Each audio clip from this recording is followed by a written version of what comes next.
Oke.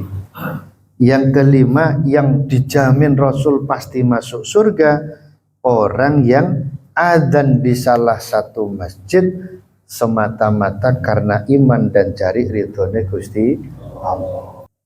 Pertama, istri yang solehah yang taat kepada suaminya. Istri yang solehah yang taat kepada suaminya, ini pasti masuk surga. Cuma nggih ngapunten, kita sebagai suami ya, jangan sok nyuruh Pak ya. Jangan selalu menyuruh, dikondisikan, disesuaikan dengan keadaan istri. Kalau sekiranya istri mampu untuk mengerjakan, ya disuruh. Tapi seandainya tidak mampu, mungkin karena sakit atau mungkin karena kesibukan istri, ya kalau bisa jangan disuruh Pak. Yang kedua, anak yang taat kepada kedua orang tua. Artinya anak yang bisa membahagiakan orang tua, anak yang berbuat baik kepada kedua orang tua.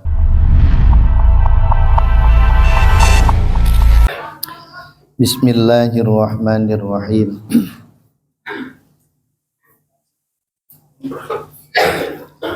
Warawa Abu Sa'id Al-Khudri niku nggih. Warawa lan ngriwayataken sapa Abu Sa'idin, sahabat Abu Sa'id Al-Khudri kang bangsa Khudri radhiyallahu taala an, ngriwayataken hadis anin Nabi saking Kanjeng Nabi Muhammad sallallahu alaihi wasallam, annahu ing sak temene Kanjeng Nabi iku qala dawuh sapa Kanjeng Nabi. Dawuh Kanjeng Nabi, khamsatun admanu lahumul jannah.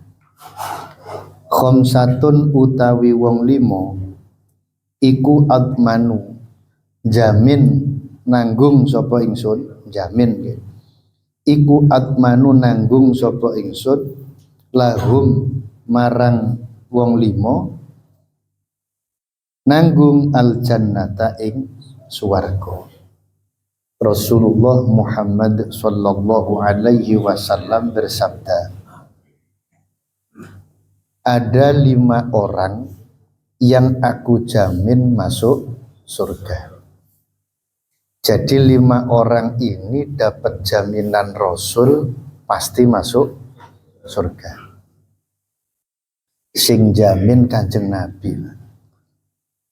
Insya Allah mesti yang menjamin Rasulullah. Kira-kira pasti diijabah Allah napa mboten? Nggih. Karena Rasulullah itu orang dalamnya Allah. Kita ini kalau mau pinjam pinjam uang di bank, kalau ada jaminan kan boleh ya. Apalagi yang menjadi jaminan orang dalam. Oh, mulus. Karena ya. Dan ini masuk surga dijamin oleh Rasulullah. Kira-kira masuk surga tenan apa betul? Pasti masuk. Okay. Siapa 5 itu? Pertama, al-mar'atus sholihah al-muti'atu li zaujiha. Rupane siji al-mar'atu wong wadon as-sholihatu kang bagus, al-muti'atu kang taat kang manut li zaujiha marang bojone mar'ah. Pertama, istri yang solehah yang taat kepada suaminya. Istri yang solehah yang taat kepada suaminya, ini pasti masuk surga. Disuruh apapun oleh suami mau mengerjakan. sepanjang tidak untuk maksiat kepada Allah. Kalau suami menyuruh maksiat kepada Allah, wajib istri untuk menolak. Tapi kalau disuruh suami untuk selain maksiat kepada Allah, wajib istri taat. Okay. Istri yang solehah pasti masuk surga. Cuma nggih ngapunten, kita sebagai suami ya, jangan sok nyuruh Pak ya. Jangan selalu menyuruh, dikondisikan, disesuaikan dengan keadaan istri. Kalau sekiranya istri mampu untuk mengerjakan, ya disuruh. Tapi seandainya tidak mampu, mungkin karena sakit atau mungkin karena kesibukan istri, ya kalau bisa jangan disuruh Pak. Nggih, karena pun jadi rahasia umum, istri itu kalau lagi capek atau lagi banyak masalah, ojo disenggol Pak. Diceluk niku pun gereng ya. Nggih. Itu sudah jadi rahasia umum. Ya kejaba bojo kula kira-kira. Enggak. Istri itu kalau capek atau lagi sibuk, wes ojo digarai. Sampean getun kok. Ya, ojo digarai. Makanya walaupun istri solehah yang taat kepada suami itu ahli surga, tapi kita sebagai suami kalau mau nyuruh istri, lihat kondisi.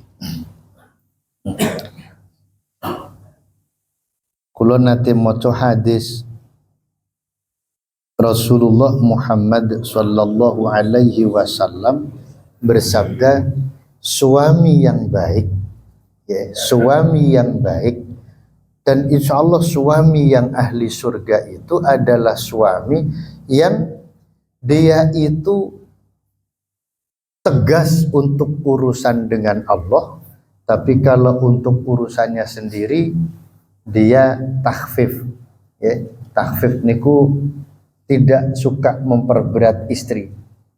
Jadi kalau untuk urusan istri dengan Allah, istri sholat, istri puasa, kan urusan dengan Allah, suami tegas. Tapi kalau untuk urusan istri dengan suami, nah, suami takhfif, artinya tidak memperberatkan istri. Niku istri apa? Suami yang baik, suami yang ahli surga. Yang kedua, orang yang dijamin Kanjeng Nabi pasti masuk surga. Wal waladu lan anak, al muti'u kang taat li abawaihi marang wong tuwa lorone. Marang wong tuwa lorone walad.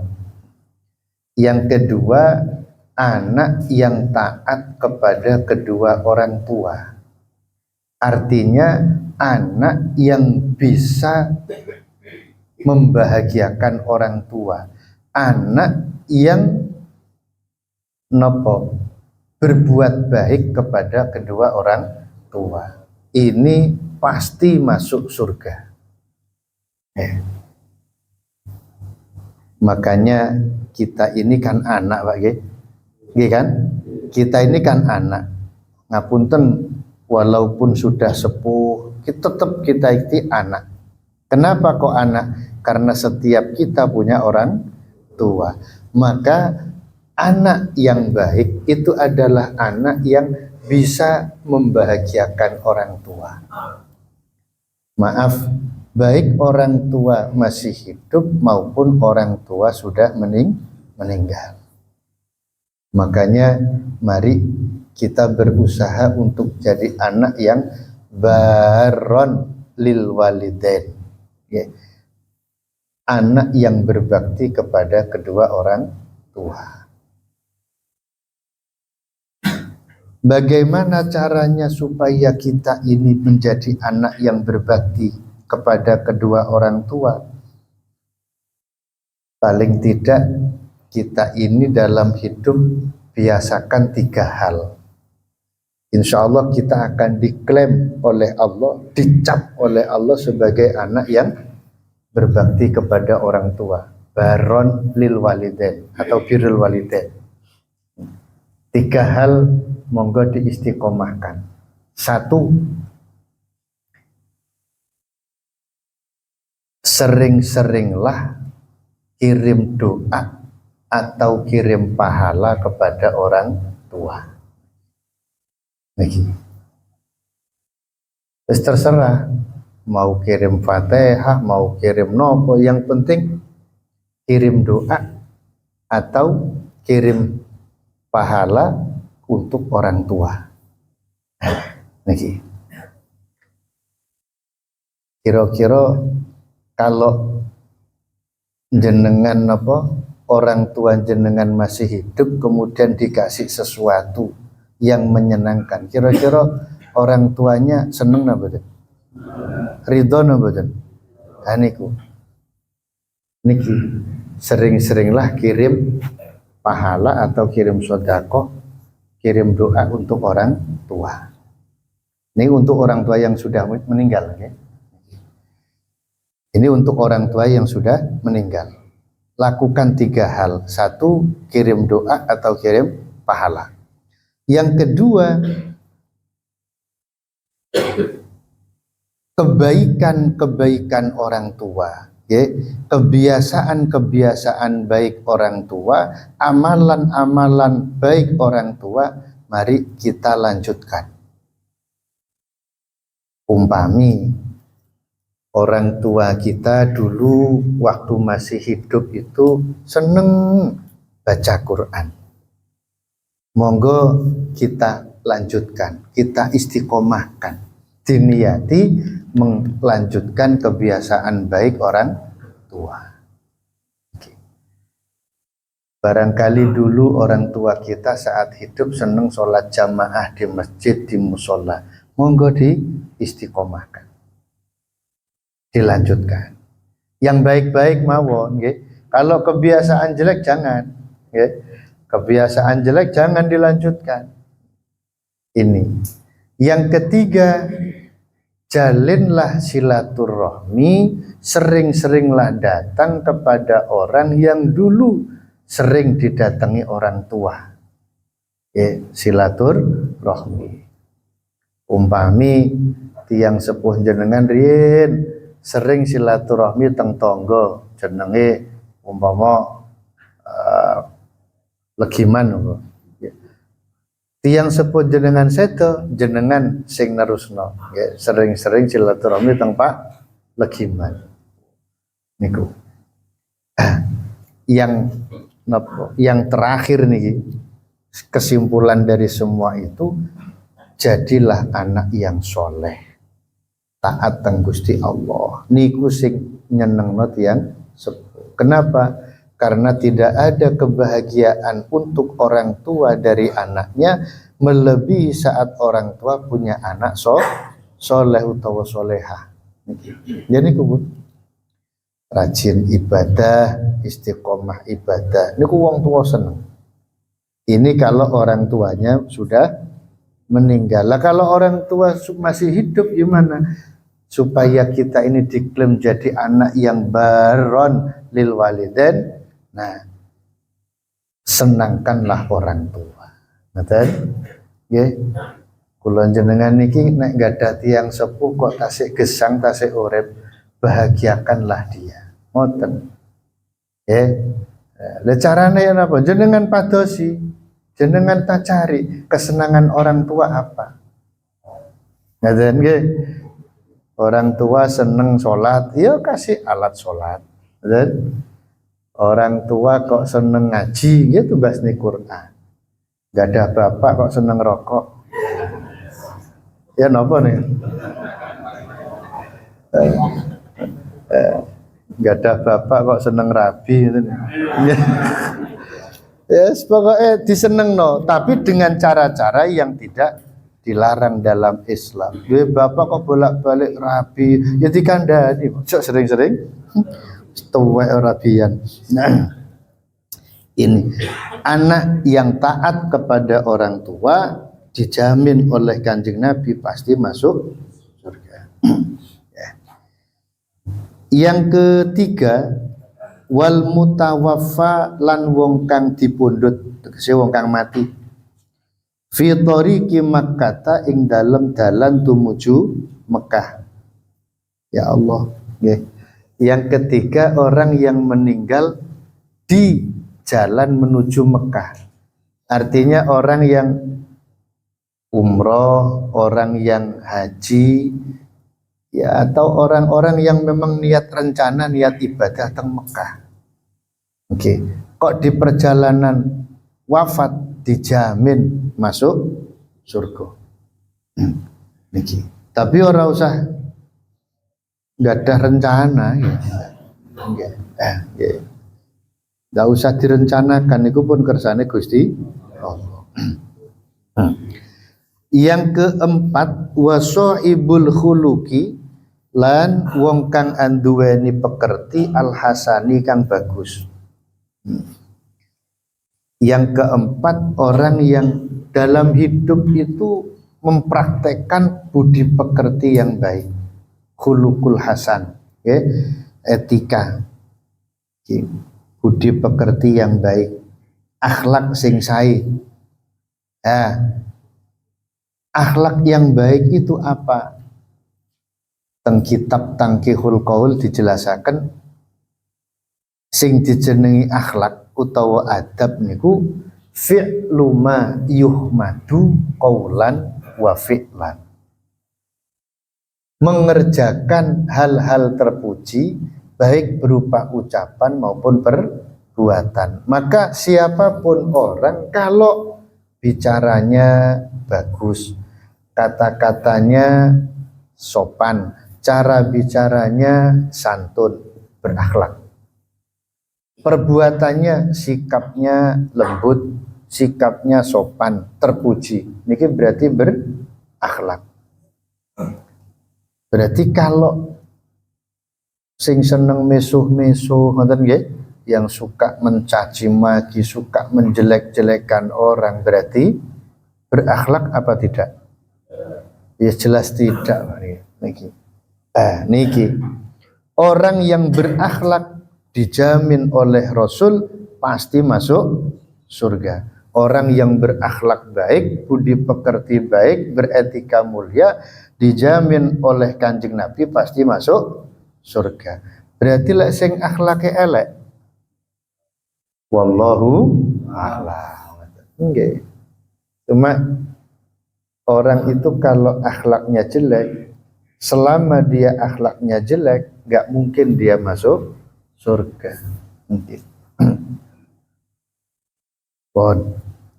Yang kelima, ini terakhir, waman lan wong adzana kang adzan sapa man adzan fi masjidin ing dalam siji masjid minal masajidi kang tetep saking pira-pira masjid oleh adzan imanan krono iman wahtisaban lan golek ganjaran atau nuprih ganjaran. Oke. Yang kelima yang dijamin Rasul pasti masuk surga, orang yang adzan di salah satu masjid semata-mata karena iman dan cari ridhone Gusti Allah. Ngaten. Niki orang yang dijamin oleh Rasulullah pasti masuk surga. Jadi kalau dalam hadis ini, dalam redaksi hadis ini, 5 orang yang dijamin oleh Rasul pasti masuk surga. Di hadis lain ya, orang yang dijamin oleh Rasul pasti masuk surga itu ada. Cuma di hadis ini 5 orang.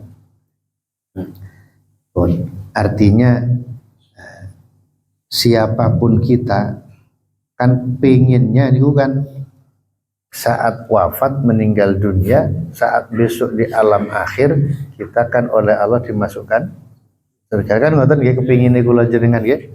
Nggih. Bahkan tidak cuma kita, semua orang pengennya begitu. Nggih, semua orang tuh pengennya hidupnya itu kan yang enak-enak. Nggih kan?